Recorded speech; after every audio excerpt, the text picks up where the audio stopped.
Assalamualaikum warahmatullahi wabarakatuh. Pada pembahasan materi kali ini, kita akan melanjutkan pembahasan dari eh, materi sebelumnya tentang normalisasi. Jadi di materi yang sebelumnya itu pembahasannya tentang normalisasi data sampai ke tahap ketiga dan sudah termasuk ke contoh-contohnya. Nah, materi yang kali ini yang akan coba kita bahas adalah, saya akan menambahkan lagi, kita akan melihat satu contoh lagi terkait dengan normalisasi data. Nah, seperti yang kalian dapat lihat di layar kalian, saya ambil contoh lagi nih ya.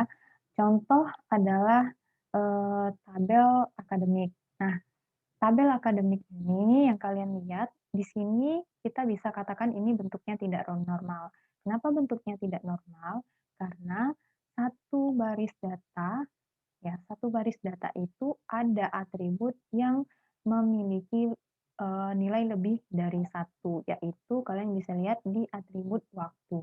Atribut waktu itu di sini satu baris ini dia memiliki dua nilai. Contohnya di baris pertama. Waktunya itu dia 2 nilai, yaitu nilainya pertama Senin, kemudian Senin jam 8 sampai 9.40 dan nilai yang kedua adalah Kamis 11 sampai 11.50. Nah, ini ada berarti tabel akademik ini bisa kita katakan bentuknya tidak normal. Lalu kita akan melakukan normalisasi data dengan kaidah atau aturan yang seperti sudah kita bahas di materi sebelumnya. Ada bentuk pertama, kedua, dan ketiga. Nah, bentuk pertama itu eh, bentuk pertama kondisinya jika ya, satu tabel atau relasi itu sudah ada di tahap bentuk bentuk, pertama jika, eee, tidak ada lagi jika tidak ada lagi atribut yang bernilai banyak. Nah, kalau seperti ini kan masih ada atribut yang bernilai banyak ya, yaitu waktu. Eee, harus ya di satu baris, di satu record dia punya 2 nilai. Nah, ini kita akan, eee, jadikan dia bentuk tahap pertama ya, bentuk normal tahap pertama. Maka kalau tabel akademik ini kita, eee, lakukan proses normalisasi data ke tahap bentuk pertamanya, bentuk normal tahap pertama, berarti kita detailkan, maka ya berarti untuk, waktu ini nih ya, masing-masing dari waktu ini ada nilainya satu, ada yang nilainya 2 ya, nilainya lebih dari satu banyak nilai, oke. Berarti ini kita ubah, maka bentuknya akan seperti ini. Nah, di sini kalian lihat di tabel akademiknya setiap, eee, nih ya, dari setiap report itu dan dari masing-masing atributnya itu nilainya, hanya satu, tidak, multi value, tidak banyak mengandung banyak nilai lagi. Oke, kita sudah detailkan seperti ini. Oke, ini sudah bentuk normal tahap pertama. Lalu kita akan mengecek apakah ini bentuk normal tahap kedua.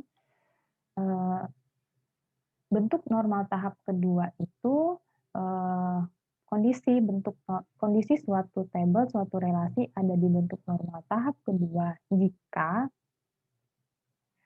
eee, jika, eee, masing-masing atribut non utama itu bergantung, dependensi fungsional ya, dependensi fungsional secara penuh terhadap kunci relasinya, ya. Kita ingat lagi materi sebelumnya, jika atribut non utama berdependensi bergantung fungsional secara penuh kepada kunci relasinya, tidak parsial. Nah, berarti kita harus, tahu dulu nih, eee, bentuk dependensi fungsionalnya seperti apa. Nah, dari tabel akademik ini kalau kita lihat, kita analisa, ini, bisa dari NIM ya, pertama NIM. NIM ini bisa, eee, secara fungsional menentukan nilai dari atribut nama mahasiswa, alamat mahasiswa, dan tanggal lahir. Kemudian yang kedua, kode kuliah. Atribut kode kuliah ini secara fungsional dapat menentukan nilai dari atribut nama kuliah, nama mata kuliah, SKS, eee, semester, waktu, tempat, dan nama dosen. Lalu atribut nama dosen secara fungsional penuh dapat menentukan nilai dari atribut alamat dosen. Lalu kita lihat lagi, eee, atribut NIM dan atribut kode kuliah, ya atribut NIM dan atribut kode kuliah secara fungsional, dapat menentukan nilai dari atribut indeks nilai. Jadi yang namanya dependensi fungsional itu dia, ketika seperti ini ya, NIM, kode kuliah, indeks nilai. Berarti dengan NIM 1000001 di mana kode mata kuliahnya misalkan adalah IF110, maka dia indeks nilainya A. Jadi dalam tabel ini ketika kita akan menerapkan, pernyataan dependensi fungsional yang ini, maka yang akan dihasilkan output-nya hanya satu baris record, artinya unik. Nah, itu berarti kan itu dependensi fungsional ya, beda dengan dependensi banyak nilai. Oke. Nah, dari dependensi fungsional yang kita lihat seperti ini, kita ketahui bahwa berarti NIM itu adalah kunci relasi. Kode kuliah juga kunci relasi, nama dosen kunci relasi, kemudian eh, gabungan dari NIM dan kode kuliah itu adalah relasi. Nah, tadi syaratnya suatu tabel atau suatu relasi itu berada di kondisi bentuk normal tahap kedua jika semua atribut non utamanya ya, atribut-atribut non utamanya itu bergantung atau dependensi fungsional secara penuh kepada kunci relasi, bukan parsial. Nah, kalau kita lihat di sini, atribut non utama ini dia bergantung kepada NIM. Yang ini bergantung kepada kode kuliah, udah beda, bukan kepada NIM lagi ya. Alamat dosen juga kepada nama dosen. Indeks nilai bergantung kepada NIM dan kuliah. Berarti kan di sini, NIM dan kode kuliah itu kunci relasi, berarti alamat dosen itu harusnya kalau dia dalam kondisi tahap kedua ya, berarti alamat dosen itu dia bergantung kepada NIM kode kuliah. Yang nama kuliah, SKS semester dan kawan-kawan ini juga harusnya bergantung kepada NIM dan kode kuliah, tapi ini hanya kepada kode kuliah, berarti parsial. Lalu yang nama mahasiswa, alamat mahasiswa, dan tanggal lahir hanya bergantung kepada NIM, mestinya dia bergantung juga kepada kode kuliah. Nah, berarti kan ini juga parsial. Berarti tabel akademik ini dia belum mencapai kondisi di bentuk normal tahap kedua. Lalu kita harus berarti penyelesaiannya adalah dilakukan dekomposisi, yaitu penguraian. Artinya eh, dari satu tabel kita akan uraikan menjadi beberapa tabel.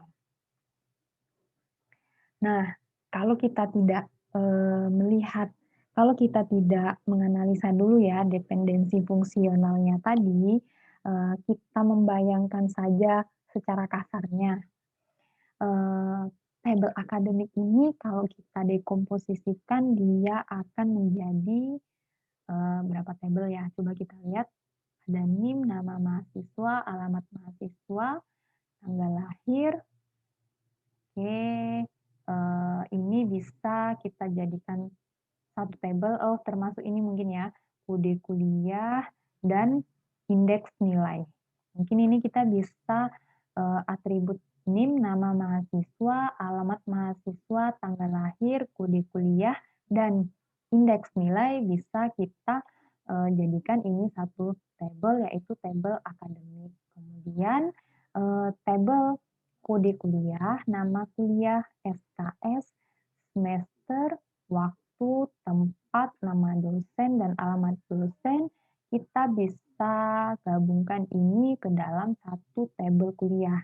Jadi, eee, kalau kita analisa secara kasar aja ya, tanpa kita melihat dulu dependensi fungsionalnya tadi, tanpa kita menganalisa dependensi fungsionalnya. Jadi kalau kita lihat secara kasar, tabel akademik ini sebenarnya bisa kita buat dia ke dalam 2 tabel tadi, tabel akademik dan tabel kuliah. Tabel di mana tabel akademiknya tadi atributnya adalah nama, ya NIM, nama mahasiswa, alamat mahasiswa, tanggal lahir, kode kuliah, dan indeks nilai. Kemudian tabel kuliah yang memuat atribut kode kuliah, nama kuliah, SKS, semester, waktu, tempat, nama dosen, dan alamat dosen. Itu secara kasarnya. Nah, tapi tadi kita sudah bikin ya dependensi fungsionalnya. Nah, tadi ada kita menghasilkan 4 pernyataan dependensi fungsional, ya, yang ini tadi, yang sudah kita analisa tadi di sebelumnya. Nah, sebenarnya yang tadi, yang bentuk tahap kedua tadi itu, eee, kita bisa lakukan dengan dependensi fungsional ya, berarti ini bentuk normal tahap ketiga ini, eee, kita ubah aja nih, ini mungkin Eee, bisa kita tulis sebagai bentuk normal tahap kedua, boleh boleh juga ya seperti itu ya. Intinya pokoknya nanti hasil akhirnya adalah semua tabel ada di kondisi tahap ketiga. Nah, eee, oke, pertama kita lihat dulu di sini ya, dari dependensi fungsional yang pertama pernyataan ini, eee di mana satu tabel atau relasi ada atribut NIM, nama mahasiswa, alamat mahasiswa, dan tanggal lahir. Oke, kita buat. Anggaplah kita kasih nama tabelnya adalah tabel mahasiswa. Oke, di sini kalau kalian lihat datanya ini redundansi ya. Ini redundansi data, terjadi kerangkapan data. Nah, bisa kita ringkas isiannya jadi seperti ini. Jadi hanya ada 3 record. Oke. Kemudian yang kedua adalah, eee, tabel nilai ya, tabel nilai pernyataan yang keempat nih ya, di mana tabel nilai ini, dia jadi, tabel yang satunya lagi itu atributnya ada NIM, kode kuliah, dan indeks nilai. Kita sebut, kita anggap aja ini kita kasih nama sebagai tabel nilai. Oke. Nah, kalian bisa lihat di sini, eee, ternyata datanya juga ya, data ini kita peroleh dari yang tabel mentah tadi ya, dari tabel mentah atau di tabel yang bentuk normal tahap pertama tadi. Ini terjadi redundansi juga kerangkapan data ya, dengan nilai yang sama seperti ini. Oke, kita ringkas. Nah, maka bentuknya hasil record-nya adalah seperti ini. Oke ya, jadi tidak ada lagi redundansi kerangkapan data. Nah, yang selanjutnya coba tadi kita lihat dulu ya, kode kuliah, saya copy aja mungkin ya biar nggak bolak-balik lihatnya, sebentar.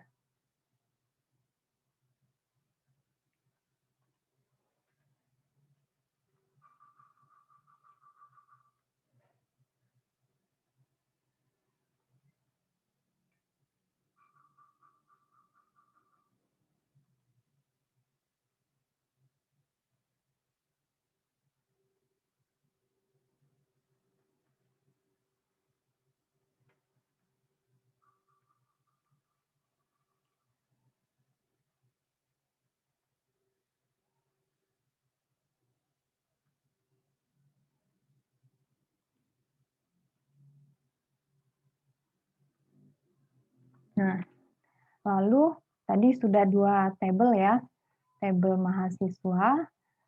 mahasiswa dan tabel, eee, nilai.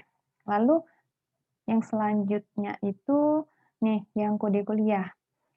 Satu tabel di mana ada atribut kode kuliah, nama kuliah, SKS, semester, waktu, tempat, dan nama dosen. Nah, di sini, anggaplah kita kasih namanya tabel kuliah. Ini juga, coba kita lihat ada nggak kerangkapan data? Iya, terjadi kerangkapan data ya, redundansi juga ternyata. Oke, bisa kita, eee, ringkas isiannya jadi seperti ini.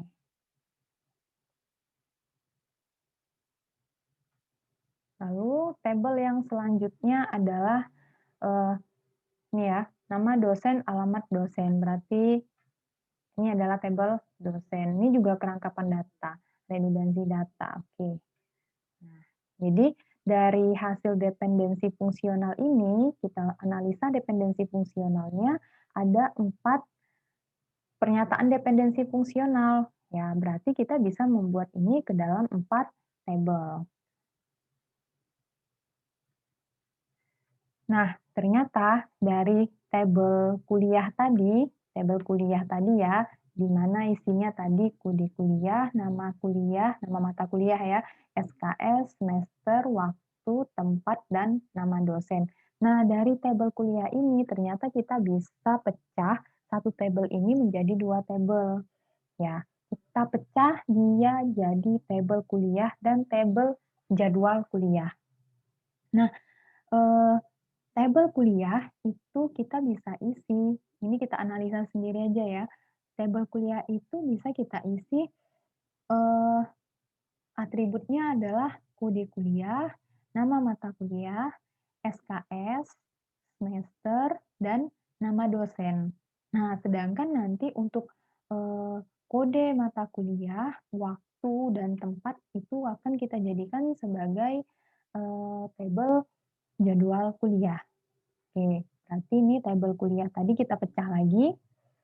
Nah, hasilnya seperti ini ada redundansi data juga. Oke, kita bisa ringkas isiannya jadi seperti ini. Jadi di database nggak ada lagi nyimpan banyak data ya. Nah, lalu tabel jadwal kuliah ya tadi selanjutnya. Nah, tabel jadwal kuliah tadi yang seperti saya sebutkan tadi, ada atribut kode kuliah, waktu, dan tempat. Lihat lagi di sini, ini kira-kira, ada redundansi data nggak? Ada ya, ya ada ya, ini di baris ke-3 dan di baris ke-6 ini ya. Nah, ini isiannya ya, yang, nggak ada lagi nih redundansi datanya, oke. Nah jadi, eee, sekarang kita lihat ini udah benar-benar ada di tahap ketiga atau enggak. Nah, kalian lihat ya, kalian ingat, eee, ben suatu tabel atau relasi ada di kondisi bentuk normal tahap ketiga jika tidak ada dependensi fungsional antar atribut non utama. Antar atribut non utama. Oke, kita cek kembali, di sini ya. Nah, coba kalian lihat di tabel mahasiswa. Ada nggak terjadi dependensi fungsional antar atribut non utamanya? Nah, tabel mahasiswa ini kan kunci relasinya adalah NIM. Jadi atribut non utamanya adalah nama mahasiswa, alamat mahasiswa, dan tanggal lahir.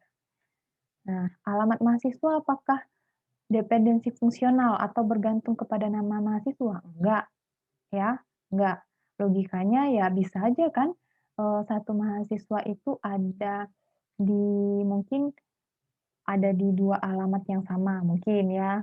Misalkan mungkin dia kakak adik misal ya, saudara gitu, di satu universitas yang sama. Tanggal lahir juga nggak bergantung kepada nama mahasiswa.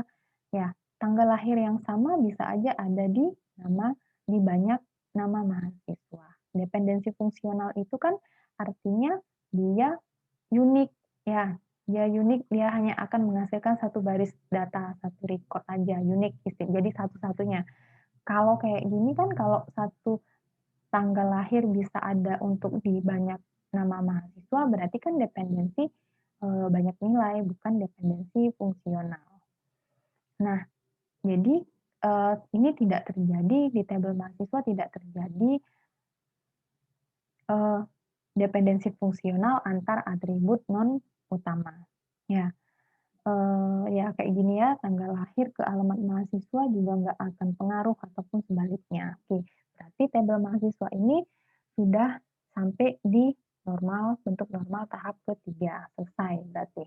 Nah, ini di tabel nilai. Di tabel nilai ini, eee, NIM dan kode kuliah itu adalah kunci relasi.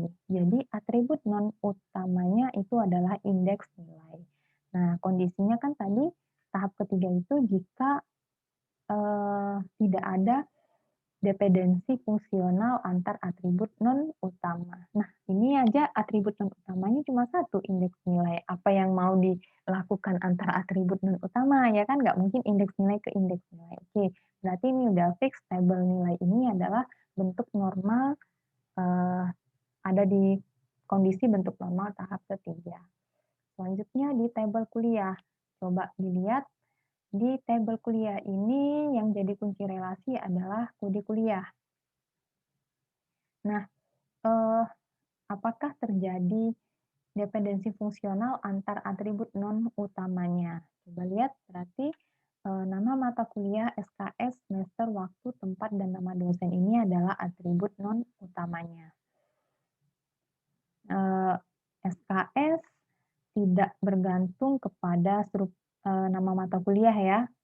Buktinya ini kalau SKS 3 ini ada di mata kuliah struktur data dan matematika 1, dia tidak saling bergantung. Semester juga tidak saling bergantung kepada nama mata kuliah, dan semester juga tidak bergantung kepada SKS juga ya.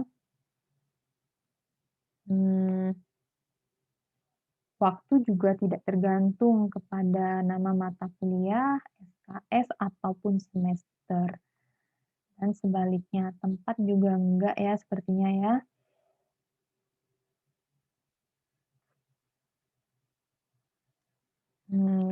Oke, kayak ruang A itu bisa dipakai di hari Senin atau di hari Rabu.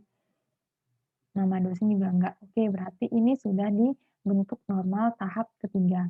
Tidak ada atribut non utama yang saling berdependensi fungsional. Kemudian, tabel dosen juga enggak ya. Nama dosen aja udah kunci relasi, alamat dosen, atribut non utama. Ini berarti udah selesai di sini ya, udah habis. Oke, terus nah ini tadi ya yang tabel kuliah dipecah tadi jadi 2 tabel kuliah dan tabel jadwal kuliah. Tadi kan kita udah lihat ya, nggak ada terjadi, eee, tidak ada terjadi ketergantungan fungsional, antar atribut non utamanya ya. Tadi kita udah lihat di tabel kuliah yang sebelumnya. Ini cuma kita memecahkan aja tabel ini menjadi tabel kuliah dan tabel jadwal kuliah. Oke. Nah, berarti tabel-tabel ini sudah sampai di tahap, bentuk normal tahap ketiga ya, sudah di kondisi ini. Berarti sudah selesai tabel ini. Dan tidak ada redundansi data lagi seperti di tabel mentahnya. Oke. Nah, itu tadi contoh ya, tambahan contoh lagi untuk penyelesaian masalah hingga di tahap bentuk normal tahap ketiga. Nah, eee, bentuk normal tahap ke-1, kedua, dan ketiga itu kan, di pembahasan kita sebelumnya ya, itu kan berkaitan dengan dependensi fungsional.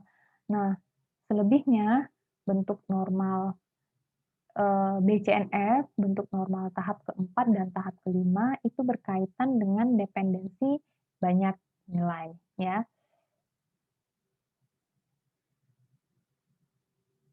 Oke, ini kita lihat. Nah, di relasi atau di table attendance itu, ya, di sini ada 2 kunci relasinya. Ada 2 kunci relasi, eee, di mana kunci relasi yang pertama itu adalah gabungan dari atribut teacher, semester, dan section. Kalau cuma pakai yang teacher dan semester sebagai kunci relasi itu nggak bisa sebagai kunci relasi karena kalau teacher dan semester ya, kayak teacher-nya Joe, semester 1 ya. Nah itu akan menghasilkan 2 nilai. Jadi akhirnya, eee, atribut section juga terlibat sebagai kunci relasinya. Jadi teacher, semester, dan section-nya. Oke, Joe semester 1 section 1 atau section 2 atau section 3. Nah, menghasilkan 1 baris nilai. Atau alternatif yang kedua, kunci relasinya ya, subjek melibatkan subjek, semester, dan section. Subjek, semester, dan section. Subjeknya cobol misal ya, di semester 1. Itu ada 3. Oke, jadi kita include-kanlah atribut section di dalam kunci relasinya. Akhirnya semester, subjek, dan section itu menjadi kunci relasi. Gabungan 3 atribut menjadi kunci relasinya. Oke. Nah, jadi di sini, ternyata yang jadi kunci relasi itu adalah teacher, semester, subjek, dan session. Sedangkan atribut non utamanya yaitu attendance, bukan kunci relasi. Nah, kalau kita lihat di sini, eee, teacher, subjek, dan semester ya, itu mengalami redundansi.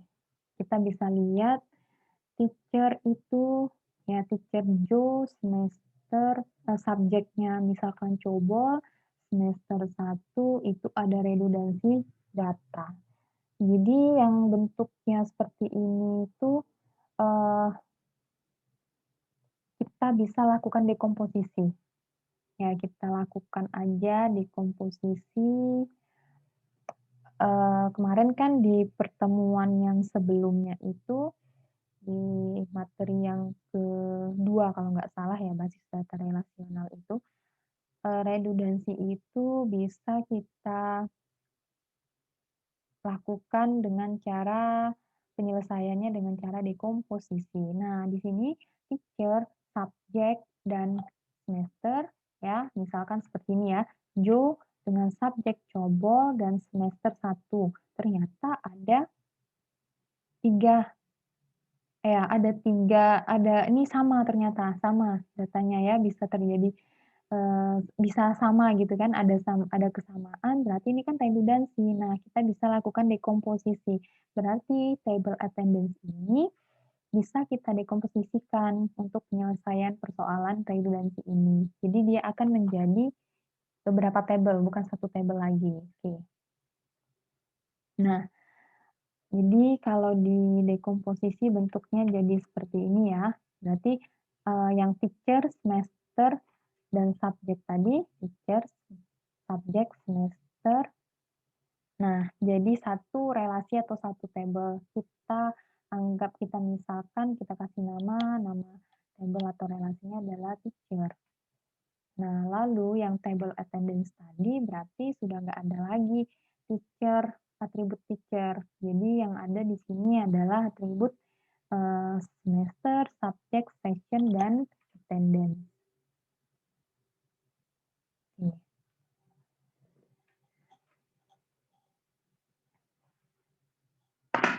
Nah, lalu oke ya ini udah didekomposisi.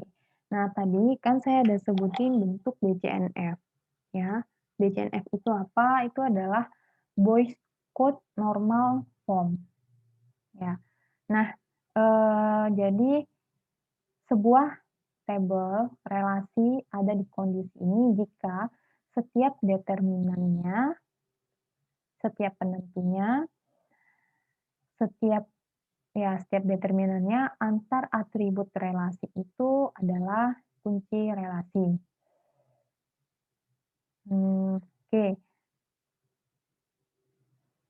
intinya ya, inti dari BCNF ini adalah sebuah tabel dikatakan berada dalam BCNF, kondisi BCNF, jika untuk semua pernyataan dependensi fungsional dengan notasi ya, dependensi fungsional itu kan notasinya, eee, X secara fungsional menentukan nilai Y.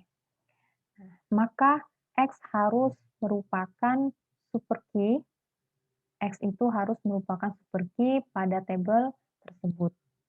Jika tidak demikian, maka harus didekomposisi sehingga X menjadi super key,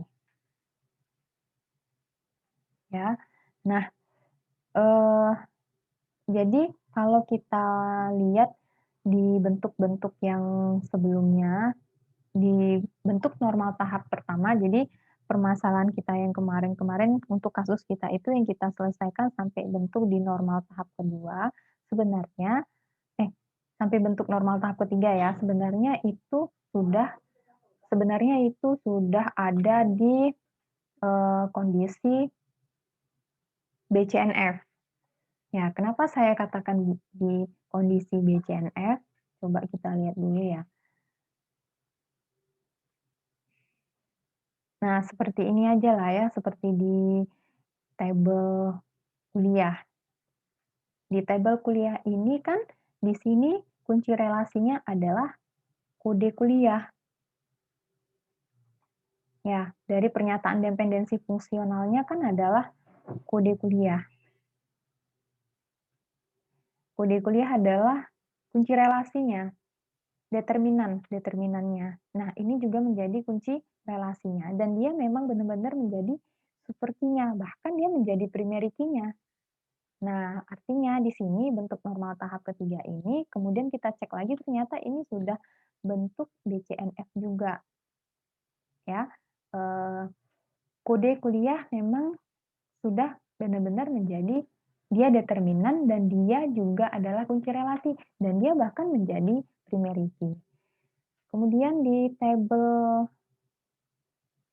mmm, tabel seperti tabel mahasiswa, NIM. NIM ini kan determinan. Nah, dia juga jadi kunci relasi. Nah, bahkan dia juga berarti kan dia memang menjadi super key ya, super key di sini. Dan ternyata dia juga benar-benar menjadi primary key juga. Nah, berarti ini juga sudah ada di tahap, sudah ada di kondisi, sudah memenuhi kondisi BCNF tahap ketiga. Tabel nilai juga sama. NIM dan kode kuliah ini kan adalah determinannya, ya. NIM kode kuliah adalah, eee, determinan dan dia juga, dan dia menjadi otomatis menjadi kunci relasi juga, ya. Kalau kita lihat, dia menjadi super key-nya juga, ya. Nah, walaupun nanti, di sini dia bukan primary key, tapi dia sudah menjadi sudah menjadi, super key ya, sudah menjadi super key di sini. Walaupun ini bukan primary key, karena kan ini kan dia di sini primary key-nya NIM ya, berarti di sini dia jadi foreign key. Tapi di sini, eee, posisinya dia selain determinan, dia juga di, eee, menjadi super key. Nah, jadi intinya sebenarnya itu, kalau kita sudah menyelesaikan case itu benar-benar sudah menyelesaikannya sampai di, bentuk normal tahap ketiga, harusnya kita tidak menemukan lagi itu, eee, tidak kondisi dalam BPNF. Jadi kalau kita benar-benar menyelesaikan, eee, satu kasus hingga dia mencapai di kondisi tahap bentuk normal tahap ketiga, berarti secara otomatis, eee, itu dia sudah akan ada di kondisi BCNF. Kalau kita benar-benar melakukannya, dengan benar ya, proses kaidah-kaidah yang tahap pertama hingga tahap ketiga tadi. Nah, itulah jadi sebuah tabel dikatakan berada dalam kondisi BCNF jika pernyataan dependensi fungsionalnya dengan notasi X secara fungsional menentukan nilai dari atribut Y, maka X harus merupakan super key pada tabel tersebut, ya. Oke.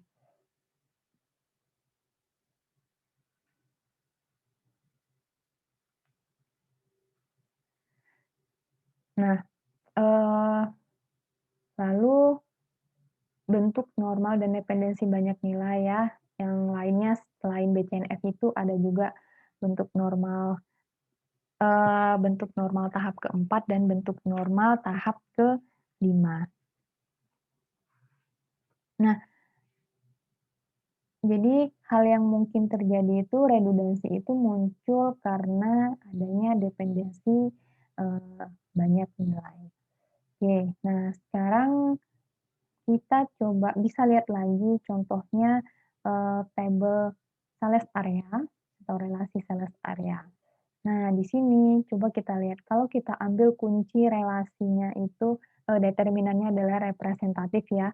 Jojo itu dia bisa menghasilkan, berapa nilai nih? Ada 2 ya, Women's Store dan, Union Bazaar. Berarti dia tidak bisa kalau representatif ini tidak bisa sendiri kita jadikan determinan. Oke, kita masukin juga customer sebagai determinan. Berarti ada representatif dan customer. Kalau ya, eee, apakah dia akan menghasilkan satu nilai yang unik? Coba kita lihat, Joe, customer-nya Women's Store. Oke, Joe, Women's Store, eee, dia akan menghasilkan 2 ya, berarti ya, 2 nilai. Oke, nggak bisa. Berarti belum dependensi fungsional. Nah, masih dependensi banyak nilai. Oke, berarti mau nggak mau produk kelas juga harus kita inputin dia sebagai, determinan representatif, customer, produk kelas sebagai determinan, sebagai kunci relasi. Berarti nggak ada atribut non utamanya. Jadi tabel ini nggak punya atribut non utama. Tapi biasanya sih jarang ya kasus-kasus yang, seperti ini. Jadi di sini tuh, eee, terjadi redundansi data. Ada banyak nilai dalam tabel ini, dalam relasi ini. Representatif ya, eee, ke customer banyak nilai, representatif ke product class itu juga banyak nilai. Representatif Joe ke customer bisa menghasilkan 2 tuh. Kemudian representatif ke product class ya, representatif menentukan nilai dari produk kelas, misalkan representatifnya Joe, ada berapa tuh? Ada 2 juga kan, yang dihasilkan, nggak, lebih dari satu, nggak satu, dependensi banyak nilai artinya.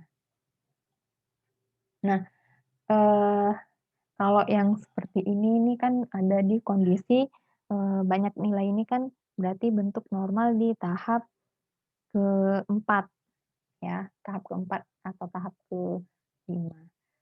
Nah, jadi kita lakukan dekomposisinya artinya ya kalau banyak nilai seperti ini, berarti kita bikin nih jadi 2 tabel representatif ke customer dan representatif ke product class. Oke, supaya tidak terjadi redundansi yang seperti ini. Jadi, representatif ke customer anggaplah kita buat dia dalam nama tabelnya atau relasinya kita kasih nama area. Jadi, Joe ada di Women's Store dan Union Bazaar, Helen ada di Greater Store dan Women Store, kemudian, tadi ya representatif dan produk kelas ya, representatif, produk kelas, eee, Joe dan Helen juga, cuma Joe ini ada pas kosmetik, haberdashery, kemudian Helen ini ada kosmetik, clothing, dan shoes. Oke, nah jadi kira-kira bentuknya seperti ini. Jadi, eee, tidak ada lagi redundansi data, ya, tidak ada lagi redundansi data di sini. Nah, sebenarnya rata-rata sih kasus itu hanya ada kebanyakan penyelesaiannya sampai dibentuk normal tahap ketiga.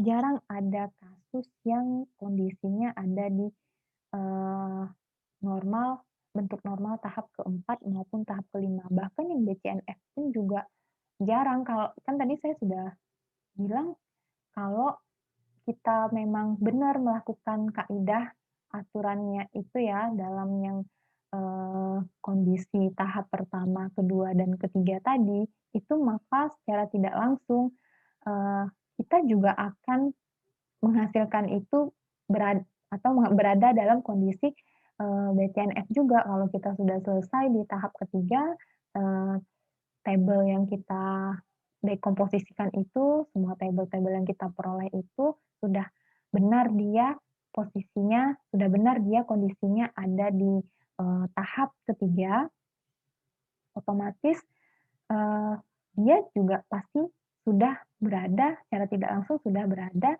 di kondisi BCNF itu sendiri.